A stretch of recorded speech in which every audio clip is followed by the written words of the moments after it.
السلام علیکم، امید آپ سب خیریت سے ہوں گے۔ آج کے لیکچر میں ہم علم بیان کے ارکان استعارہ کے بارے میں جانیں گے۔ لیکچر کا باقاعدہ آغاز کرتے ہیں۔ استعارہ ماخذ۔ استعارہ کا لفظ مستعار سے ماخذ ہے جس کے معنی ادھار کے ہیں۔ لغوی معنی ادھار لینا۔ تعریف: علم بیان کی روح سے جب کوئی لفظ اپنے حقیقی معنی کی بجائے مجازی معنی میں اس طرح استعمال ہو کہ اس میں تشبیہ کا تعلق موجود ہو۔ مثالیں: نثری مثال: حسین شیر ہے۔ شعری مثال: کت شیر کی آمد ہے کہ رن کانپ رہا ہے۔ رن ایک طرف چرخ کہن کانپ رہا ہے۔ ارکان استعارہ: استعارہ کے 3 ارکان ہیں: مستعار لہ، مستعار منہ، وجہ جامع۔ مستعار لہ جس چیز کے لیے ادھار لیا جائے۔ مستعار منہ جس چیز سے ادھار لیا جائے۔ وجہ جامع وہ متشرکہ ہوئی جس کی وجہ سے ادھار لیا جائے۔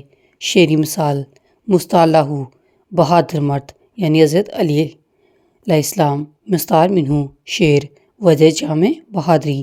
نثری مثال: مستعار لہ حسین، مستعار منہ شیر، وجہ جامع بہادری۔